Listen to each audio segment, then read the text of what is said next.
No lo sé, contestó Urin, pero bien podría ser así si ellos lo quisieran, porque mientras Arda perdure, el Rey Mayor no será destronado. Ya lo has dicho, yo soy el Rey Mayor, Melkor, el primero y más poderoso de todos los Valar, que fue antes que el mundo y lo creó. La sombra de mis designios se extiende sobre Arda, y todo lo que hay en ella se delenta e inexorablemente a mi voluntad. Y a todos los que tú ames, mi pensamiento los cubrirá como una nube fatídica, y los envolverá en oscuridad y desesperanza. Donde quiera que vayan, el mal les saldrá al encuentro. Cada vez que hablen, sus palabras provocarán malentendidos. Todo lo que hagan se volverá contra ellos, morirán sin esperanza, maldiciendo a la vez la vida y la muerte. Y llevando a Urin de nuevo a Angband, lo sentó en una silla de piedra sobre un sitio elevado de Thangorodrim, desde donde podía ver a lo lejos la tierra de Hithlum al oeste y las tierras de Beleriand al sur. Allí quedó sujeto por el poder de Morgoth, y éste, de pie a su lado, lo maldijo de nuevo y le impuso su poder, de manera que Urin no podía moverse ni morir en tanto que Morgoth no lo liberara. Hola, yo soy Laura y les doy la bienvenida a este rincón literario que hoy se nos vuelve tolkieniano.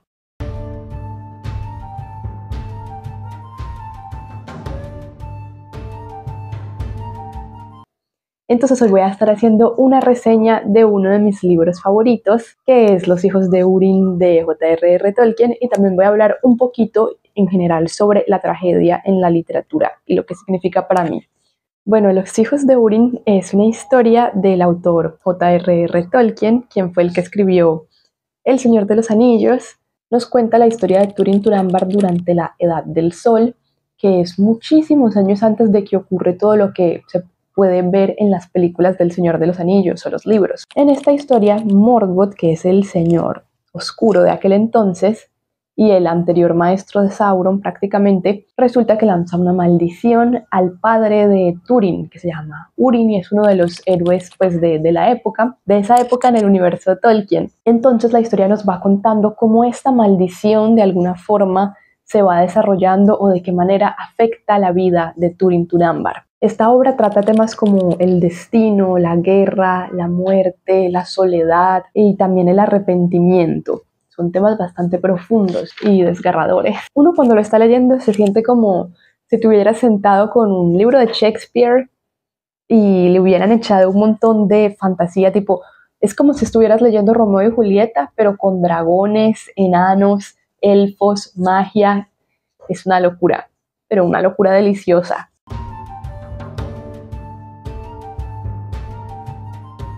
Para hablar un poco del contexto, J.R.R. Tolkien pues, fue el creador de la Tierra Media, del universo y todo el lore de la Tierra Media, y también pues, por lo tanto, uno de los principales padres pues, de la fantasía como la conocemos hoy en día. Sin él, la fantasía, las típicas películas que vemos no serían tal cual son, porque hay una gran cantidad de autores que se han inspirado en la obra de Tolkien para crear sus diferentes universos. Esta historia en particular fue reconstruida por Christopher Tolkien, o sea, el hijo de J.R.R. Tolkien, en 2007. Él lo que hizo fue que organizó todas las notas que él tenía de su padre, las editó y todo, y reconstruyó la historia. Pero se considera que Tolkien la empezó a escribir realmente a eso de 1917, cuando empezó a crear su mundo, porque pues esta obra hace parte de todo ese universo, en una época en la que estaba hospitalizado durante la Primera Guerra Mundial. Y se cree que esta obra en específico la empezó a escribir después de una recaída en el hospital. Entonces es bien curioso porque si tomamos la obra y vemos la cantidad de guerra que hay, de desesperanza y de dolor y pérdida, uno podría pensar quizá que esa época de la vida de Tolkien que él estaba vivenciando pues pudo haberle movido ciertas cosas que le motivaran a escribir. Sobre todo en esta obra en específico, esta carga tan trágica. Por otro lado, una de las principales motivaciones e inspiraciones de Tolkien ha sido la mitología. Si rastreamos el ADN de la obra de Tolkien, vamos a encontrar muchos aspectos de mitología nórdica, y en el caso particular de los hijos de Húrin hay muchos guiños y menciones, o se nota que hay una influencia muy fuerte de un poema que se llama Kalevala, que es un poema finlandés. Bueno, ahora en cuanto al estilo de la obra, yo pienso que al principio a uno le puede resultar un poco abrumador cuando uno empieza a leer como tal el primer capítulo. Yo confieso, miren aquí lo tengo, que el primer capítulo se puede sentir un poco abrumador en el comienzo, porque o sea, les voy a mostrar un ligero ejemplo.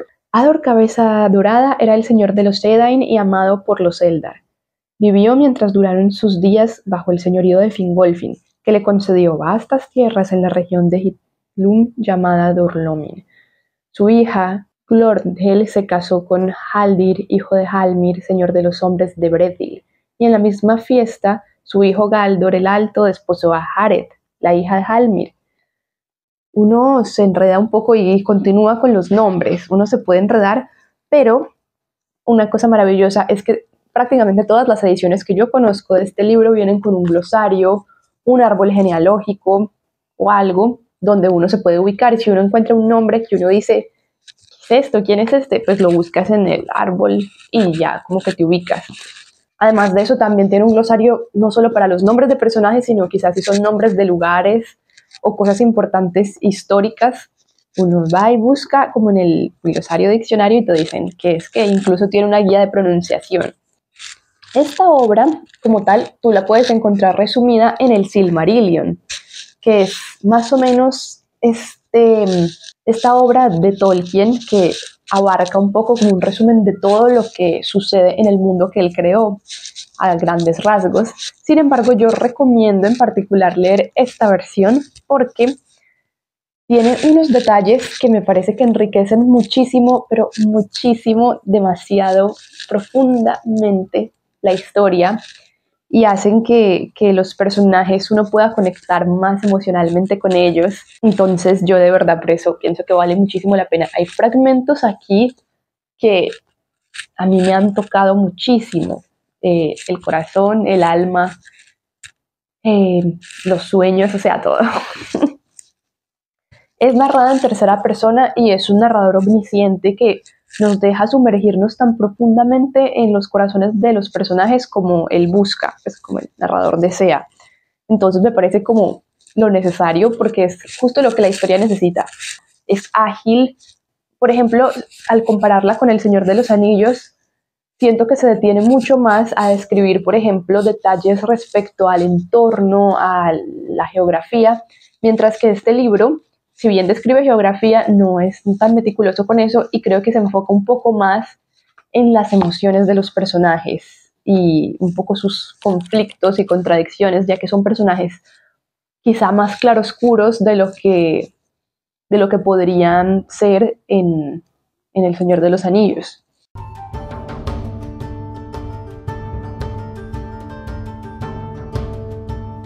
Bueno, en cuanto al impacto cultural que ha tenido esta obra, si bien no se puede decir que por sí sola haya tenido un impacto tan fuerte y grande como por ejemplo El Señor de los Anillos o El Hobbit, sí es una obra que cuenta con los elementos que hacen a la literatura de Tolkien ser tan valiosa y haber sido tan revolucionaria en su momento, catapultarse en el punto en el que se catapultó. Y ese aspecto es esa construcción tan humana que hace a través del mito, y cómo construye sociedades, personajes, situaciones y pues tramas tan bonitas y que se sienten tan reales con estas herramientas mitológicas. Lo hace de una manera brillante.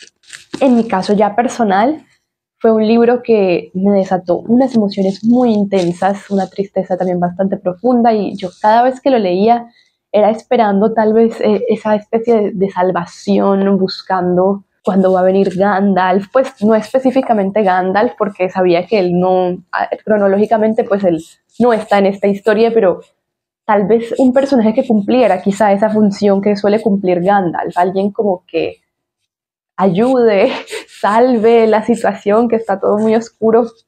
pero pues aquí aprendí un poco como entendí lo que es la tragedia, la estructura de la tragedia y también el valor que tiene para la literatura y el valor pues que tiene para mí como lectora.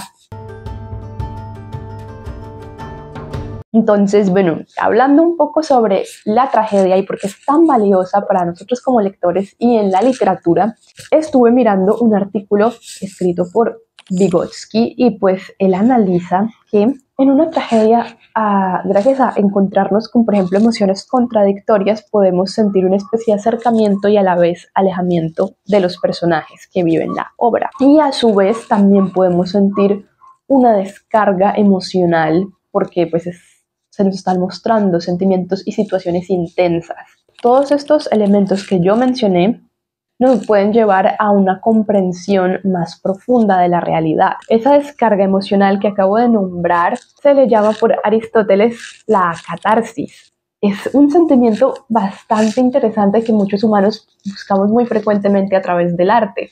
En mi caso, yo soy casi una adicta a buscar catarsis todo el tiempo, que soy muy fanática de estas historias trágicas, estas historias que resultan mal, de la fatalidad, el desastre.